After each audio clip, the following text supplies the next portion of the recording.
All right, so I would just like to thank you all for joining us this afternoon, particularly because it's over lunchtime, and I know that our lunchtime is precious because we all have very busy days.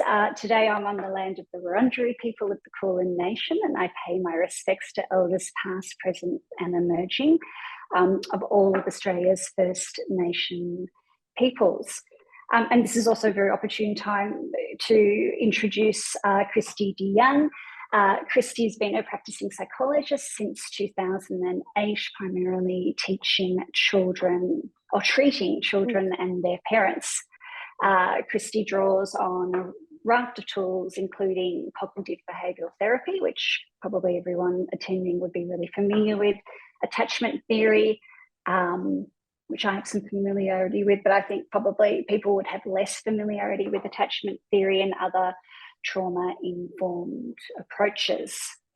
Today, she joins us to talk about another treatment for trauma called EMDR, which is eye movement desensitisation and reprocessing therapy. From what we understand, unlike other talking-based treatments, EMDR doesn't actually analyse the trauma. Instead, it focuses on changing emotions, thoughts, and behaviours that result from trauma. And the reason that we've invited Kristi today is so that we can gain a better understanding of EMDR and how what that sort of treatment would mean for some of the most traumatized people we see in front of us, and either in court or sort of behind the scenes. So we're all incredibly interested and eager to know more about EMDR. So I will hand it over to you. Thank you all for having me. Working as a psychologist is usually one-on-one or one on a few. So it's certainly not my comfort zone, but I'm happy to speak and teach and support the dissemination of knowledge in any way that I can. So I've been practicing EMDR as a part of my therapeutic offering since just before COVID. I'd gotten my EMDR training, so it seemed apt to be skilled up in some trauma treatment after COVID. So I'm relatively new to it. I just think that, just in full disclosure, but it is a modality that I see promising results with. So I'm happy to share my experience. And so, yeah, please ask questions at the end, and I'll see if I can answer them.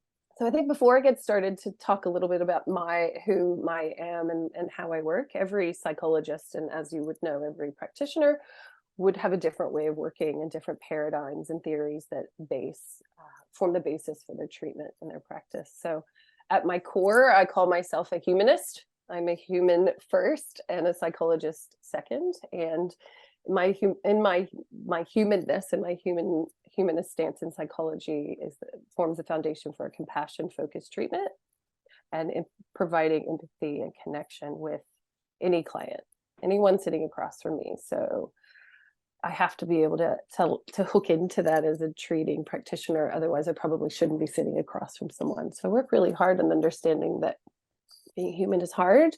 You're not doing it wrong because you've made mistakes. And that the other side of my psychology and training tells me maybe a little bit about why we might have made those choices and how that might not necessarily have been our fault. So moving away from a blame and shame paradigm as well is important in dealing with trauma, especially with perpetrators. My psychology is very much based, cognitive behavioral therapy, I think, would have been where I started. It's where most psychologists start, but it's sort of really only one component of the work when you're dealing with trauma. So there's also somatic-based therapy. So you have to deal with the felt sense in the body and the nervous system and what that feels like.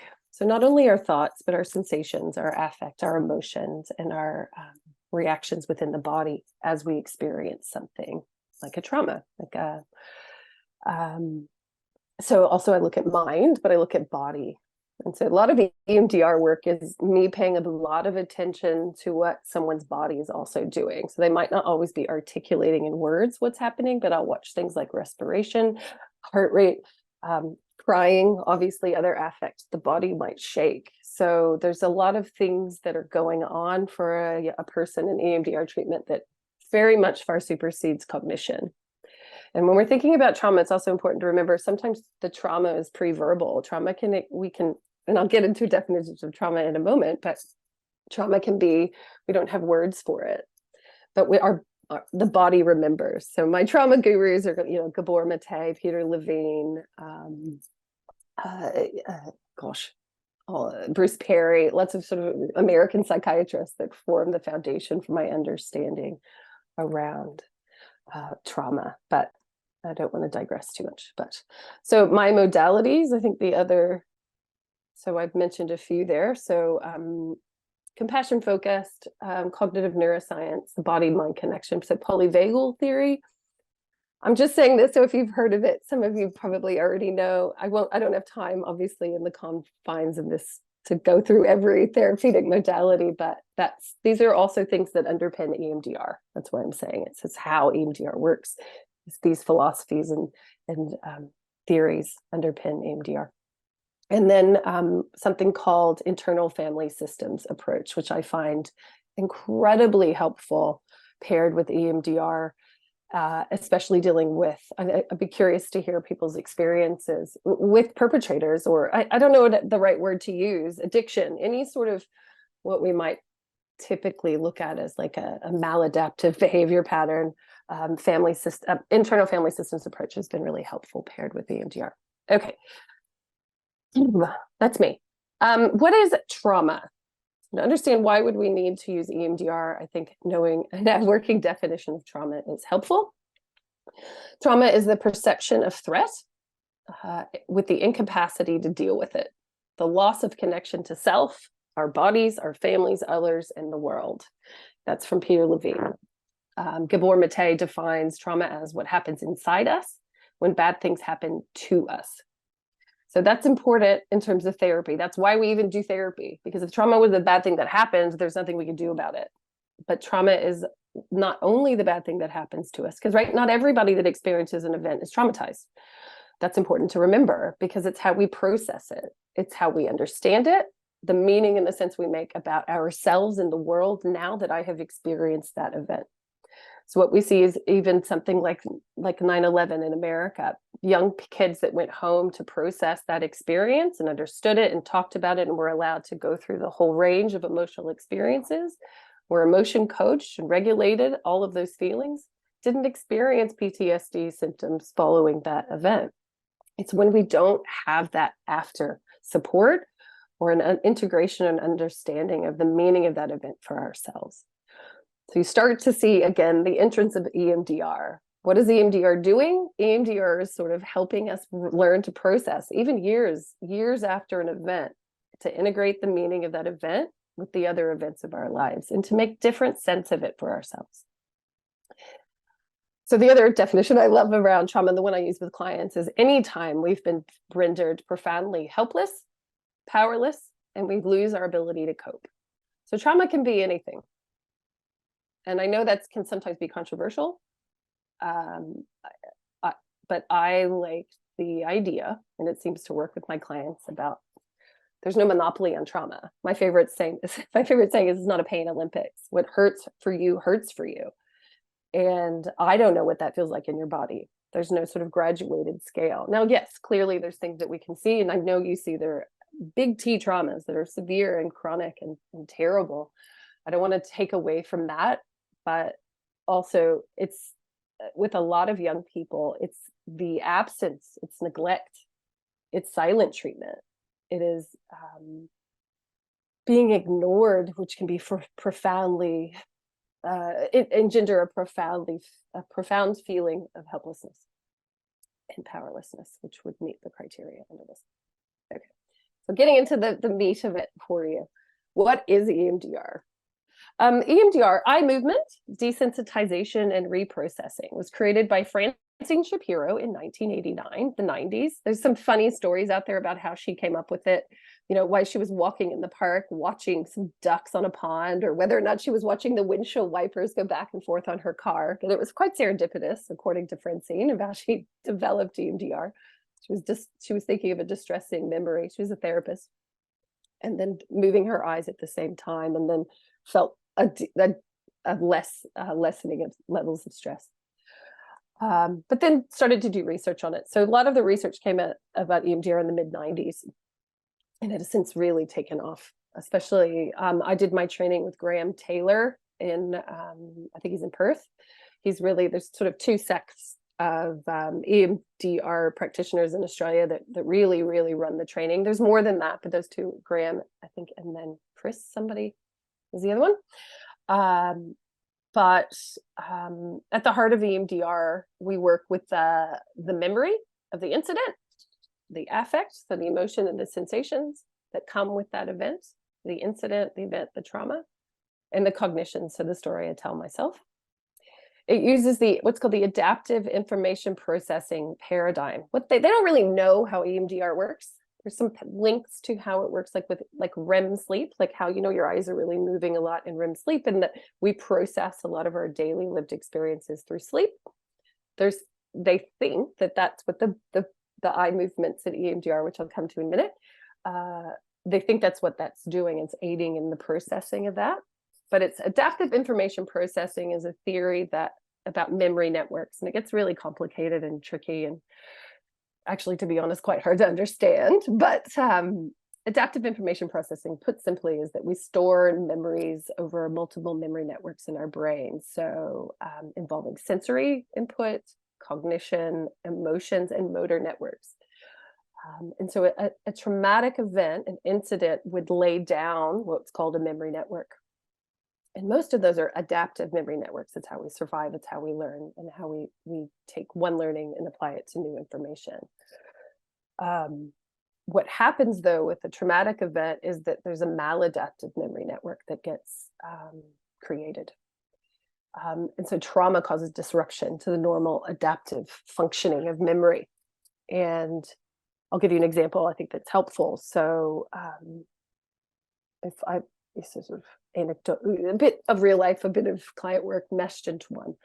But so imagine you have a car accident and you're 16 because you're in America and you can drive then. And that's enough, right? Like that's scary, that's traumatic. It's wet and you slide off the road and you hit a sign, and it's quite a traumatic event.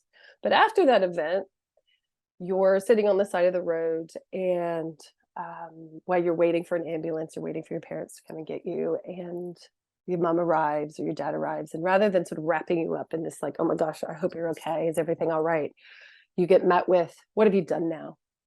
Oh my gosh, you're an idiot. This is all your fault. What's wrong with you? Who does this? So you have a felt sense in your body from just being shaken up by something like a traumatic event. So your heart is racing, you can hardly breathe, you might feel like you need to throw up, you might actually have a physical injury from a car accident. But what you're internalizing is also, it's my fault and I am bad. If we really drill down the narrative about the trauma of the event is not actually even the car accident, it's what happens afterwards. It's how I make sense of how I feel about myself, coupled with that very real nervous system response, central nervous system response of stress and anxiety and panic and adrenaline and cortisol and norepinephrine, all that stuff flowing through. So then what the adaptive information, the processing model, information processing model says, now I've laid down that memory network. So the next time I start to feel a little bit of that cortisol, adrenaline, heart racing, can't breathe, need to go to the toilet, I instantaneously will also then pair that with, well, I must have done something wrong. It's my fault and I am bad. So we start to see how patterns of behavior start to exist from an initial traumatic event. It's why you probably see in your courtrooms people keep making same mistakes over and over. It becomes about the belief that they hold about themselves, which is why I think EMDR can be so helpful for not only victims who live in a perpetual state of panic and anxiety and fear, but also for perpetrators who can then look at themselves and think, I can do differently. There is no point in trying if I am bad. The jig is up. What is the point? I'm useless and I'm defective. These are things that clients tell me they believe about themselves. And so what EMDR does at its core is try to change that belief, that deeply held, felt belief. So what is actually EMDR? So it's, I don't know how much information you guys have of it, but it's pretty formulaic. There's 8 phases of treatment. You'll see in the top corner there, I've got like what's called an EMDR set. So I've got like a light bar, a set there. I've got one in my office here, headphones, and little toggles that you can hold in your hands. So EMDR, eye movement, desensitization, and retraining. So through the 8 phases, the first phase is like information gathering. I'm needing to understand the mapping of what are the cognitions, what was the event, and what are your beliefs that you make about yourself. Then we get into the reprocessing, the bilateral stimulation. Bilateral meaning, you know, the brain is 2 sides, lateral, one left side and right side, and we want to move. We use these devices, or even just, it started out as just finger waving. So you follow the client follows just with their eyes, your fingers as you move them in the room. And I ended up using the light bar. Yes, my arm would get very tired. And the chase that you sort of can vary the speed with which the light moves.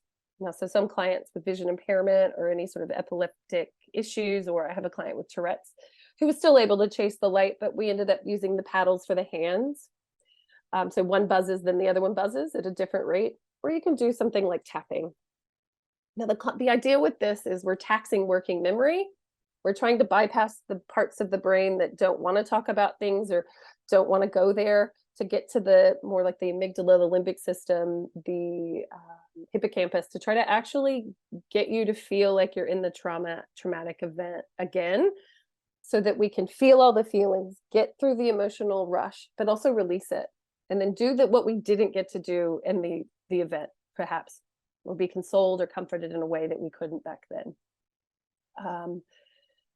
Yeah, sessions are usually 90 minutes. They vary in frequency. Sometimes I go to 2 hours with clients, depends on the level of trauma and the complexity, if they've experienced it more than once.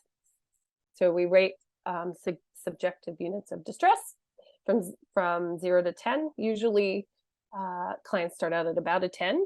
You want to start, I say to my clients, because I say, what's the snapshot? So in the car accident, what was the worst part? The 10 out of 10. If I'm playing the tape for you and you're showing me the movie of your life and you go, right there, Kristi, pause. That's what was the worst bit for me. I often, I want to start with that snapshot. I need a snapshot to get you to hold that in mind. And then I say, what do you notice now in your body? What are you feeling? What are you thinking? And we go, okay, let's go. Off we go. And we start processing. And then the clients will tell me, and then so it's about 30, 45 seconds, sometimes a minute long, a set. Say, what did you notice? And they tell me images, thoughts, memories. Sometimes they'll just say nothing, or they'll notice what's happening in their body. And I just say, okay, just notice that. And we keep going. So with the EMDR, we say the therapist stays out of the way. I don't interact a lot. I don't probe, I don't challenge. I just say, just notice that. Let's keep going. And we keep processing. So usually with clients, it takes 4 or 5 sets to start getting into the memory. Everybody's a little bit different. The brain wants to heal itself. Where will it go? I don't really know. Sometimes clients will be telling me about their trauma, and all of a sudden they go, oh, all of a sudden I'm at my 3rd birthday party. I'm like, that's interesting. I don't know what's going on there. Let's write that down. But I don't really interact, and I don't probe any deeper. So the brain wants to heal itself. We just need to follow it where it's taking us. So I should say EMDR, clients need to be prepared for its confronting, because we're getting you to look at the hardest thing of your life. There are techniques within EMDR. There's something called a flash technique. There's ways to prepare your client to be able to do that, but they need to be aware that that's what we're doing with this. We're going back there when you're prepared and you're ready to change the narrative, to change how you feel about it. Yeah. Usually memory usually gets blurrier, but in some cases things become clearer. Clients remember things that they weren't aware of. And these are usually good things, like resourcing. So the client that I was talking about with the car accident said to me, you know, her parents were terrible to her, terrible, you know, not really compassionate and kind when that happened to her. But she goes, there was a policeman there and he put his jacket around me and he rubbed my back and he told me everything was going to be okay. And she had completely lost access to that memory before EMDR. That was a huge moment of going, oh, maybe I'm not bad. He was nice to me. Huh. And it's just sort of, okay, just notice that. And we're doing some more processing to remember that and actually fortify that memory in her mind. But I think I made a note when I was researching for this presentation. It's just something for you to consider. I think if you're looking at witness statements or accuracy of recall, if someone's had EMDR ahead of time, it sometimes might make memory blurry. I don't know. Something to consider and think about. I don't know all about that research, but one article I had read had said, consider this when looking at witness impact statements as if they've had EMDR or not. I'll leave this screen up for you too. So this is the negative cognitions and positive cognitions sheet that I give my clients. So when we're doing SUDs, subjective units of distress, that's why I say SUDs, it's easier. I get clients to look at the left-hand side, negative cognitions, when I pair the memory of the event with a statement, I am bad, I deserve bad things, I am not in control. How much do I believe, how much distress is brought up for that, 0 to 10? And then the positive belief side is what we want to replace that with. When I think of the memory of the event, what would I preferred if I had a magic wand way of being thinking about myself moving forward in life? And it's not always matched up like you think it is. So I can be trusted. I can learn to trust myself. I did the best I could. I survived. Sometimes can be new positive cognitions that we can try to reinforce. Yeah, you know, so that's EMDR, is bilateral stimulation paired with the client imagining the event, holding it in mind, and feeling the sensations in their body. With the idea, again, of reprocessing. So we'll do the bilateral stimulation, and the idea is that those SUDs, the subjective unit of distress, should go down, and the believability of the positive cognition goes up, because we're desensitizing the brain. The brain is almost getting bored of thinking about that terrible event. So we'll go over it and over it and over it and over it. Let's go back again. Okay, let's go back again. That's at the heart of EMDR. The part about EMDR that I really love is a concept called interweaves, because we can't change the bad thing that happened, but the brain almost doesn't care. So what if I could go back in time? Now, what I mean by an interweave is Graham's word for it, is when I can change what happened in the movie in my mind. So I'll give you a real life example of one of my clients who had given, she was witness in family court for her father who was sexual abuse. Yeah. And she was in her 50s, and she's thinking back to when this came to light. I think she was in her late teens, and her biggest trauma was how she behaved in the witness stand on the box. And she just wanted to get that out of her mind. So through the process of EMDR, I think her cognition was, it's all my fault. I should have done more. I should have done more. We went back, and the interweave was, now I want you to imagine you're a giant. You're huge. You're Jack, the giant from the beanstalk. You were bigger than him. You were bigger than the room. You're bigger than everyone in that courtroom. And then you say whatever it is you wish you'd said. Now imagine that and hold that in mind. And then we process with a set, and we keep doing that. And so the interesting thing that happens is you see the unit of distress in the body start to go down. So even if it's not real, it's an imagined sequence of events that didn't occur, people will experience and express a reduction of distress. They're becoming more empowered in their memory. I have had clients say things like, I became a character in a book, or I'm, Luke from Star Wars. It doesn't matter. And the brain is amazing. Their brains come up with this. Their brain solves the conundrum for them. And then the event no longer holds the salience that it used to. It doesn't, and the story they tell themselves about what happened can change. It wasn't my fault. I did do everything I could. I was so little. How could I have done anything more? It wasn't me. I was a child. People let me down. And we really can come to the client's work can really come to understand themselves in a different way.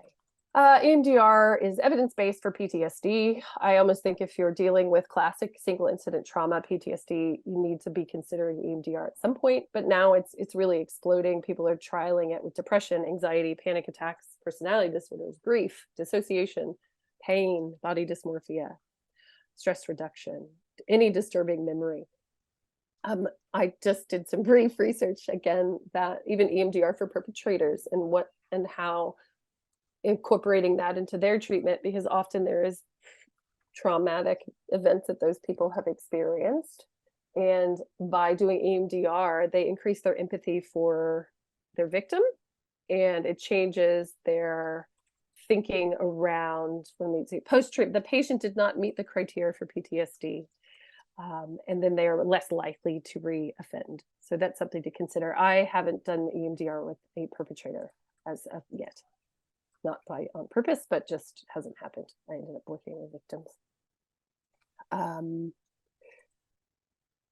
read this study, Detta and Wallace, 10 incarcerated adolescents with histories of sexual abuse were given 3 sessions of EMDR, and pre and post-test measures revealed a statistically significant reduction in their anxiety and an increase in victim empathy, an increase in empathy for others out of doing EMDR, which is very promising, I think, for recidivism. So who can do EMDR? Really anybody, and it's unregulated in that sense. It's not like you have to have some,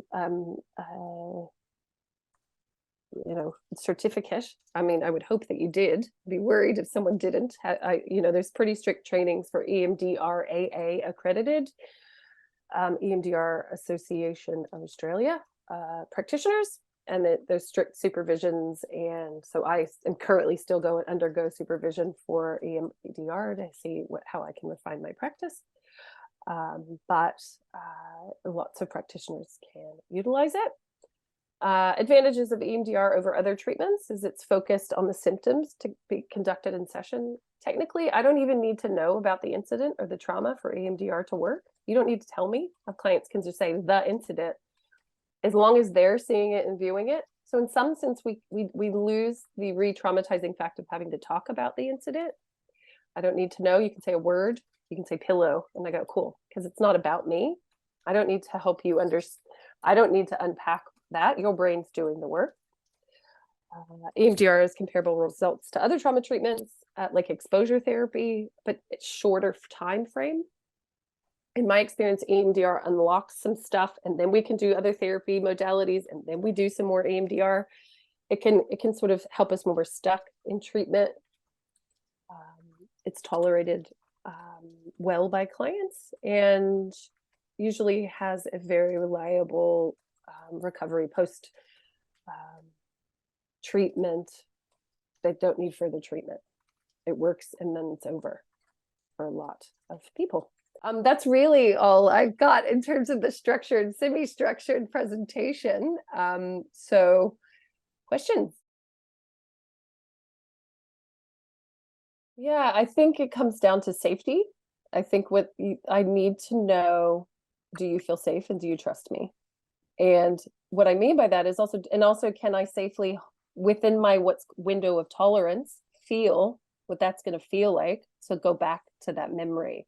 We work very hard at not remembering that because it's painful, it's shameful, it hurts.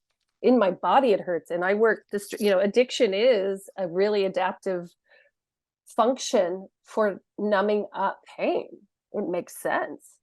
And so for anything to proceed, I need a client to know that they can sit with the distress of that with me, holding them, holding space for that safely, that you will survive. And so that's what I mean, like making sure they're ready is that you will live through this. I know your brain is telling that you won't. If we look back, there will be so intolerable that catastrophically we will die. Literally, primally, it feels like I will not go there. I will not cope. So I do think the therapeutic relationship really matters. And you need to know, that's why that whole humanist part is really important. You have to trust and you have to feel safe. And clients will often test me out with information, like they'll give you a little bit about something bad they may have done, and they're testing you out. I mean, and if you with children, it's the same sort of thing. They'll tell you a little bit of a bad thing that they did, and they'll be like, does that change how you feel about me? And with sexual assault disclosure, you're also to know that young people will often tell you something really small, but that they're building. So what quote unquote really happened. So I know that as soon as they come in the room, you have to, I'm building safety and trust. So what that says to me is that the client just didn't feel safe enough yet. And so, yeah, pulling back and making sure that they feel safe and that they have more of a window of tolerance for feeling distressing emotion. Your brain is telling you, if we go there, it'll be worse. Let's just keep that shoved right under the carpet. But the problem is when I exile an emotional experience, it dominates. So it's sort of teaching them along the way too, that by ignoring it, it's actually getting bigger and it's dominating your life. And in some people's ruining your life. So if we can open that door and let it in, we tame it. It actually gets smaller. And you're not going to do that alone. I've got you. You're here. So safety and connection, I think, is a really important component. Yeah. Yeah. And that's where internal family systems works really well. Psychodynamic theories that work really well is trying to look at resistance. Why you don't want to go there, analyzing that.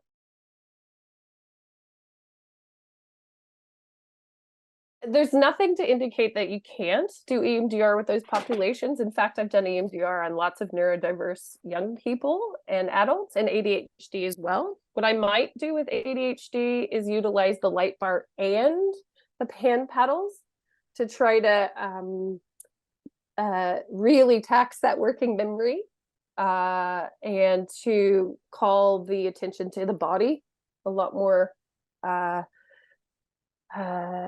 acutely. I think there's no research that suggests we can't do it, or there's not really any modifications that need to be made beyond that. I do notice with ADHD and neurodiverse, the thoughts tend to popcorn around a bit. I get lots of memories like this.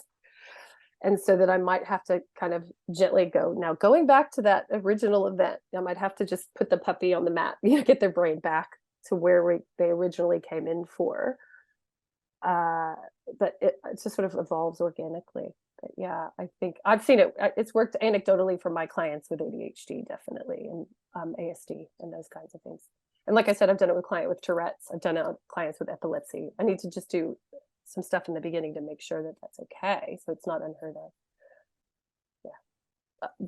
The one thing I should say we should screen for is DID, dissociative identity, any heavy dissociation, because sometimes EMDR can induce a dissociative state. So we would do something called the DESI or the mid-60 to just double check. Not that you can't do it, you just need to be mindful of it. Is this person going to dissociate? Are they safe when they leave here? Are they grounded and back? So that would be a screening that I would normally do before I did EMDR around dissociation. I should have said that earlier, if that makes sense. Graham would say he's done it on infants. So I only work sort of 14 through up. So I've used it on adolescents. But my understanding is that I don't do it with younger children, and is that it's appropriate. There's a woman out of Perth, Sarah. Oh gosh, her surname is escaping me. I want to say Sarah. It'll come to me. She does a lot of work in the space around EMDR for children. So there could potentially be a protocol. Like when I say a strict protocol, like I have a script that I have to read when I do it. And it's very like formulaic, and I read it out. Less so now that I've done it. And so what would make sense to me is that they would have adapted that for young people. What way language I use, maybe probably the way that they use analogies so kids understand. Like for my younger kids, I'm like, it's like you're watching your memory on a screen, but you're not. It's like we're at the movies. You're not in the movie. You're watching the movie. You're here with me. So some of my younger clients, I would adapt with an explanation around it. Mm-hmm. But for the most part, you're right though. Like if it's acute crisis, is not the time to do EMDR, because in that point, you're integrating the information in real time. You're helping them process it. You're helping them make sense of it. You can really help their brain understand the narrative as it's happening. So yeah, EMDR might not be appropriate till later down the track, for the integrating that emotional felt sense, that experience. Is it common? Involuntary unplanned visualizations. Interesting. How do I answer that? So oftentimes it's memory. So clients will get flashes of memories of things that had happened, either that they remember or that they hadn't remembered before. During an interweave is when we're trying to go, what do you wish had happened? I'll say to them, what do you wish had happened? Let's just see where your brain goes. I don't know. Let's see. Then we start to see a lot of like magical thinking and some really cool stuff, but it's not like, I don't see that as, it's not delusional or anything. It's just, so one of my clients it's actually quite beautiful. This wasn't for a trauma, it was for grief. And she imagined Darth Vader and her walking her dad into heaven because they had loved Star Wars together. And her brain just like did that during the EMDR, and she was bawling and she was at peace, but she was at peace with her dad dying. And that image is something her brain offered up based on a shared activity with her dad. Now, in that sense, it's involuntary, completely unplanned, and her brain just did that for her. But that was what we call resourcing. That was a positive version of that. I haven't had anyone come up with something worse than what actually happened. But they will definitely have a physical reaction. Sometimes it's, and it's called the language is an ab reaction. And that's why I'm paying close attention to their body. I use I'm here with you. You're safe. It's over now. It's over. I'm here with you. I use a lot of nonverbal cues to calm their nervous system and then keep going if they're okay to keep going with the set. I always ask, would you like to stop? Would you like to pause and have a drink of water? Your brain is doing really good work. You're doing a good job. And mostly they'll have a big emotional reaction. And then there's this release. And that's what they don't allow themselves to feel. They're holding all of that in. And so the release of that, if I can get them to go through that emotional release and voluntary kind of reaction, it's done. We've almost completed the cycle. So Bessel van der Kolk, trauma stored in the body. We've released the stuck energy, what I couldn't do then that day because I was rendered helpless, but I'm done with it now. I'll have clients wish they could push people off of them. And so I say, well, let's do it. Let's push them off. You do it in the room. You think I look like a psychopath when I'm doing EMDR, I've lost my mind, but you're kind of doing the thing I wish I could have done is quite relieving. So, but if I've had a client kind of start to dissociate. So I am, in terms of involuntary unplanned visualization, he couldn't tell me what he was doing, but I just go, right, stop. I get a ball out. We throw the ball back and forth. I get my smelling salts and we smell the oil. So come back into your body, anchor into now, and then we'll stop if there's something involuntary like dissociation that happens. It's not common because I wouldn't, it's not for me, maybe for some clinicians, but yeah, hope that makes sense. I love the Luke Skywalker because it actually happens. Brains are cool. Brains are wild. It just depends on the client. So some clients will seek me out particularly for EMDR, and I say, well, let's meet a couple of times first. I want to do all the assess, like, are you appropriate? What's the issue? What do you know about EMDR? And just sort of work on rapport. So if they seek me out particularly for that, it would be sooner than I present it. It's important to remember EMDR is just one tool in the toolbox. So I'll present it. Hey, do you want to do this thing? So I've seen clients for like a year and I would never offer it up because it didn't make sense. But when it makes sense now because we've uncovered a trauma or they finally reported something to me that they haven't told me, then I would do it then. It's just really individual. If I know they had a single incident trauma, car accident, PTSD is a diagnosis, I would suggest it because I know it's evidence-based. That would be, I think that's similar to CPTSD, so like complex trauma, or prolonged, often like childhood events and experiences. I find that it works just as well. When we're mapping out, there's just more memories where that belief is being reinforced, where that memory network has been really solidified. So it just might take more sets, more sessions, more times of EMDR. Often I see this as the not good enough. I'm not good enough. I'm defective. And this is why. And the brain goes, well, here's all these examples of this, of people treating me terribly, really terribly. And why, how did that happen? Well, because clearly something's wrong with me. I am damaged. And so it's just, we have to use EMDR in each of those moments, sometimes separately, to sort of really get at the belief. Yeah. But oftentimes I think it's finding when that, either the first, so sometimes in EMDR we talk about the first, the worst, and the first time it happened, the worst time, and then the most recent. And so you can sort of, sometimes we can do EMDR on those specific memories and go from there.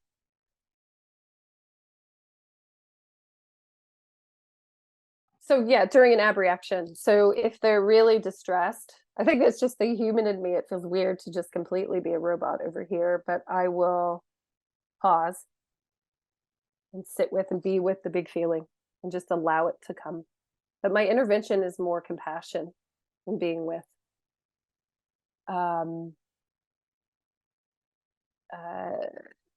Intervening if they need help, if they can't, like getting creative with interweaves. So what do I wish would have happened? So sometimes adolescence, I go, if it's like a predation, like assault or abuse, where they were quite little, it will offer them, imagine you're as big as a house.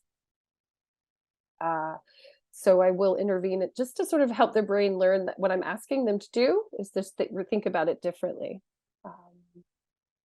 I might have a few of those things where that's when I will get involved. Or if I'm worried about that they're dissociating.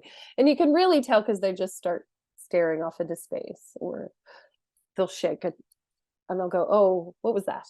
What just happened? Can you tell me a bit about that? Because I'm just curious what happened for them. Do they remember something? Yeah. Are they scared? Do they not know that just happened? So I do intervene, and every clinician's different. They make it their own. Just like any therapy, I think you bring yourself to the therapy. So I have to do what feels right for me. So some people would not do very minimal. Me, I sometimes will intervene if it feels, I know that sounds like, if it feels right for the person that's sitting across from me, if they need some time, they need a minute to stop the processing and just have a real moment of where I can hold space. I haven't personally, but I know that it's definitely used in that area. Absolutely. I have colleagues, and the woman that does my supervision has done it. So definitely on that population. I've had clients by way of adoption that would be my closest sort of brush with that. So that's interesting because there's no like